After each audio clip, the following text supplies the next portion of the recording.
গত 4 জুলাই 2024-এ আমাদের ধানতলা থানার দত্তফুলিয়ার গ্রামে আমাদের একজন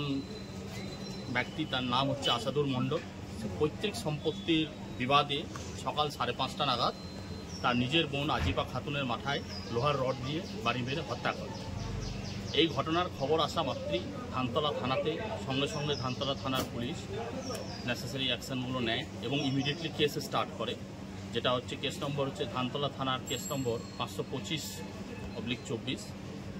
103/1 ধারাতে কেস রুজু হয়। এবং কেস রুজু হওয়ার পর ধানতলা থানার সাব ইন্সপেক্টর মোহাম্মদ সামিনুল হাসানকে আয়ো হিসাবে এন্ডোর্স করা হয় এবং আয়ো সেদিনই অতি তৎপরতার সঙ্গে সেই জনৈক আসামিকে অ্যারেস্ট করে এবং 2 মাস 20 দিনের মধ্যে তদন্ত কমপ্লিট করে চার্জশিট জমা করে। এটা চার্জশিট জমা হওয়ার পর আমাদের রানাঘাট পুলিশ জেলার ট্রায়াল মনিটরিং সেলের মধ্যে কেসটিকে অ্যাক্টিভ ট্রায়াল মনিটরিংয়ের মধ্যে নেওয়া হয়। নেওয়ার পর আমাদের কোর্টে আয়ো সাব ইন্সপেক্টর মোহাম্মদ সামিনুল হাসান এবং পিপি সাহেব অপূর্ব ভদ্র সাহেব এনাদের অতি কুশল এবং দক্ষতার সঙ্গে পুরো ট্রায়াল মনিটরিংটা পরিচালিত হওয়ার পর আজকে আমরা দেখতে পাচ্ছি যে প্রায় 102 দিন, চার্জ ফ্রেমের 102 দিনের মাথাতে আজকে আমাদের লার্নেড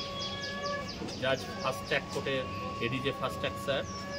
আজকে সেই আসামিকে দোষী সাব্যস্ত করেন আমাদের ভারতীয় ন্যায় সংহিতার 103/1 ধারাতে এবং তাকে যাবজ্জীবন কারাদণ্ড সাজা ঘোষণা করেন এবং তার সাথে 10,000 টাকা জরিমানাও করেন। এবার এই যে ঘটনাটা হলে, এই ঘটনার ক্ষেত্রে সবচেয়ে বেশি আমরা রানাঘাট পুলিশ জেলার তরফ থেকে আমাদের আয়ো এসআই মোহাম্মদ সামিনুল হাসানকে আমরা ধন্যবাদ জানাচ্ছি এবং আমাদের পিপি সাহেব, যিনি অপূর্ব ভদ্র সাহেব, অতি কুশলতার সাহায্যে পুরো প্রসিকিউশনের তরফ থেকে পুরো কোর্ট মনিটরিংয়ের মাধ্যমে পুরো জিনিসটাকে আমাদের এই কেসের এই একটা সুচারু একটা সাজার জায়গায় আমরা নিয়ে আসতে পেরেছি। এবং রানাঘাট পুলিশ জেলার তরফ থেকে আমরা একটা কথাই বলতে চাই যে আমাদের বর্তমান যিনি এসপি স্যার রয়েছেন শ্রী সানিরাজ আইপিএস স্যারের নেতৃত্বে আমাদের অ্যাক্টিভ ট্রায়াল মনিটরিং সেল এবং একটা সদর্থক প্রসিকিউশন বা প্রসিকিউটিক্সের সহায়তাতে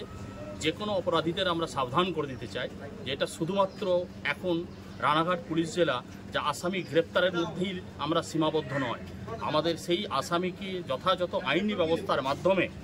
তাদের সাজা ইনশিওর করাতেই আমরা এখন বদ্ধপরিকর। আপনার নাম বলবেন স্যার? আমার নাম ডক্টর সোমনাথ ঝা, আমি ডিএসপি বর্ডার রানাঘাট পিডি।